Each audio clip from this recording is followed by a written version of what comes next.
Only thing that matters is how many column inches you take up on the page.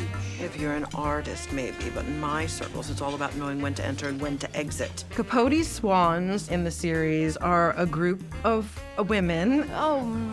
Women of a certain wealth and social standing who were more ladies of leisure. We made New York the capital of the world, the center of everything. Slim Keith, CZ Guest, Lee Radswell, Babe Paley. They were the ladies that lunched, and Truman was also a lady that lunched. Let's have a nice lunch, get a really good bottle of poulet fumé, and go home and sleep it off. Truman was both fascinated by them, horrified as well, I think.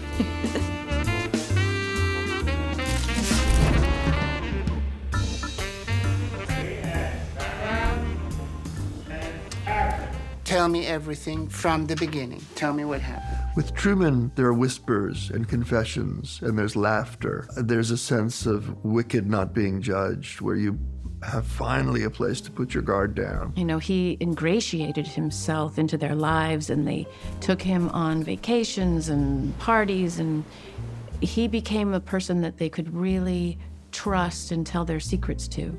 The only person who could ever really hurt me is you. And unfortunately, he ended up betraying that trust. I guess they didn't really consider the fact that Truman Capote was a writer, and he was remembering everything that was happening, and he put it all into an article called Coat Basque. He fictionalized it, but everybody pretty much knew that it was based on the lives of these women, and they all dropped him.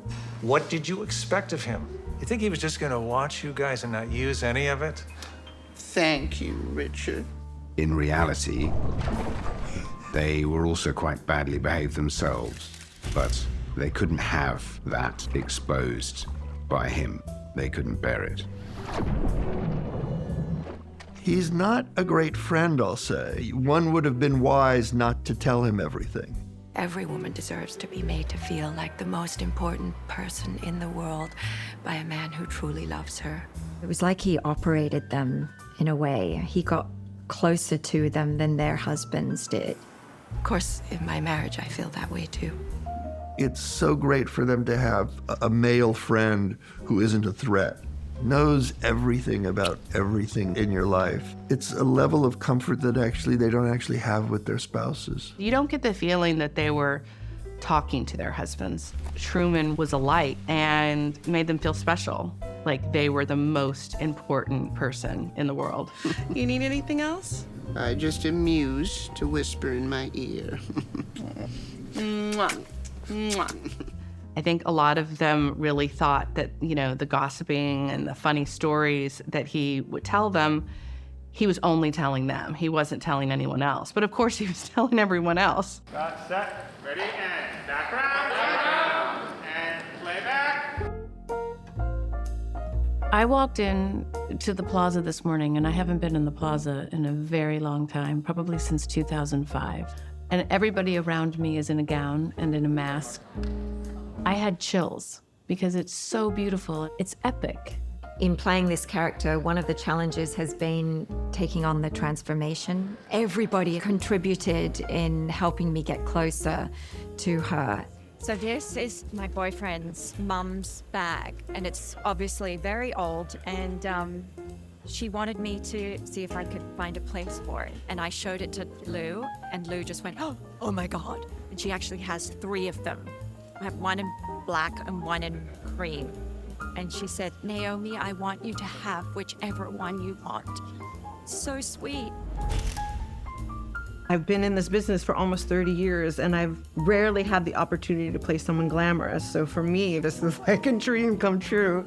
It's a real change for me, and I'm just gonna make my mother one happy lady. There's kind of a sassy, fun, naughtiness to it. I don't even know how you can be sitting here with him. Just tell me why, Truman. My favorite scene is where I confront Truman in Le Cote Basque. And when he's been betrayed by someone he actually liked, even though I knew what Truman, you were. sit down, and you sit down too. Even if you are a killer, as he says. He has a typewriter and you don't. There's so much pain in this of a generation that didn't have tools for overcoming trauma. And you see it acted out in these ways of trying to fill the lack of what they didn't have. They were keeping up a certain kind of decorum that was dying in that period and holding on to a lifestyle that was rapidly fading around them. Well, we see the importance of presentation. It's how we defend ourselves. The value that's placed on the outside, people with money, property, prestige, like all of that. And at the end of the day, you realize what really matters, and that's the connections we have to one another. And if we lose that, we lose everything. Underneath, though, is someone who's just trying to control their environment. It's a defense.